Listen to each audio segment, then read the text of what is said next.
युवराज Dongre news, सत्य, स्पष्ट, निर्भीड. फसवलं रे जरांगे पाटीलला देवेंद्र फडणवीसला. 30 मेला उपोषण चालू केलं अंतरवारीला. कशासाठी? मराठाला आरक्षण देण्यासाठी. मग काय 31 मेच्या रात्रीला उपोषण खतम करून टाकलं आणि मागण्या पूर्ण केल्या म्हणते. तो विचार करा तुम्ही. जरांगे पाटील हे मराठा बांधवांना फसवण्याचं कारण करून राहिले. कोणतं आंदोलन काय झालं काय नाही ना, फक्त एका दिवसासाठी जरांगे हे उन्हात बसले आणि तिकून फोन आला असेल की आता जरांगे पाटील ऊन लय तपून राहिले, तुम्ही काही बसू नका, काही वर्षांना काही महिन्यांना आपण आंदोलन करू होतो, असं काहीतरी आलं असेल का? त्याच्यामध्ये राजकारण आहे का? कमेंट करून तुम्हीच सांगा. का मराठा बांधवांना फसवत आहे जरांगे पाटील, का राजकारण खेळत आहे? काही समजून राहिलं नाही. खरंच सहसकट आरक्षण मिळालं असेल का? ज्या प्रमुख मागण्या होत्या जरांगे पाटीलच्या होणार का त्या पूर्ण? होईल का देवेंद्र फडणवीस पूर्ण करेल का? जो कुंडून समाज आहे त्याच्या फाटीमध्ये खंजीर खुपसेल का? काय वाटतं तुम्हाला? कमेंट करून तुम्हीच सांगा. ज्या मुंबईमध्ये अगोदर 2 ते 3 दिवसाचं उपोषण झालं होतं, तिथं पण GR च्या नावानं गांजर दिलं, कागदाच्या रूपात गांजर दिलं. आता पण असंच झालं अंतरवारीला.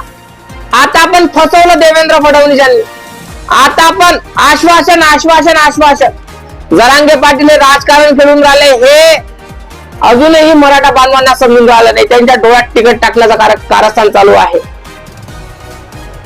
एक अजून खुने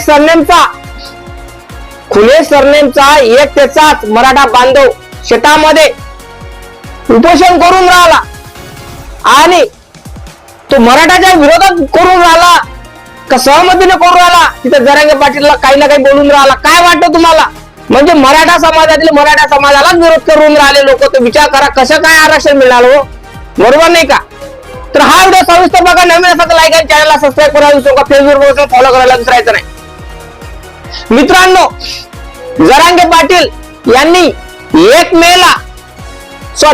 मेला उपोषण करणं ठरवलं होतं आणि उपोषणाला पण बसले ते. अंतरवारीला 45 ते 46 टेम्परेचर मध्ये जरांगे पाटील बसलेले होते. मग 31 मेची रात्र काय निघाली? त्या रात्रीला तिथं उपोषण स्थगित झालं आणि म्हटलं की देवेंद्र फडणवीस यांनी तुमच्या सगळ्या अटी मान्य केलेल्या आहे, आता तुम्ही उपोषण सोडा जरांगे पाटील. असं काही झालं असेल का? खरंच पूर्ण होईल का? मराठा बांधवांना खरंच आरक्षण मिळेल का? ज्या अटी सांगितल्या होत्या त्या अटी मान्य करेल का देवेंद्र फडणवीस? काय का गाजर दिलं, चॉकलेट दिलं? काय वाटतं? कारण 2022-23 पासून जरांगे हे उपोषण करून राहिले. आतापर्यंत अजूनही त्यांना न्याय मिळाला नाही. सगळा मराठा बांधवावर अन्याय होऊन राहिला. का जरांगे पाटील फसवत आहे? काय वाटतं तुम्हाला? का जरांगे पाटीलला एका राजकारण्यानं समोर ठेवलेलं आहे आणि म्हटलं आहे की भाऊ ऊन तपून राहिली, बिमार पडशील, मरून गिरून जाशील, कारण 45 टेम्परेचर मध्ये भाजला जाते माणूस. एक काम कर, मी सरकारला सांगतो की बयास GR काढा बा, या मागण्या पूर्ण करा बस. म्हणजे आश्वासनाच्या. तर तू एक काम कर आणि तुला मी खोके देतो, उंदरून पैसा देतो, डील करतो त्या संग, तू असं कर तसं कर. अशा पद्धतीने झालं का? काय वाटतं तुम्हाला? कमेंट करून तुम्ही सांगा. कारण जेणेकरून मराठा समाजाला आरक्षण मिळालं पाहिजे माझं मत आहे. पण हे आरक्षण मिळेल का नाही मिळेल एक स्वप्नासारखं आहे. कारण देवेंद्र फडणवीसने अगोदर मुंबईमध्ये पण असंच केलं होतं, आता अंतरवालीला पण असंच केलं. जरांगे पाटील हे आरक्षणाच्या नावानं पैसा हेटत आहे का?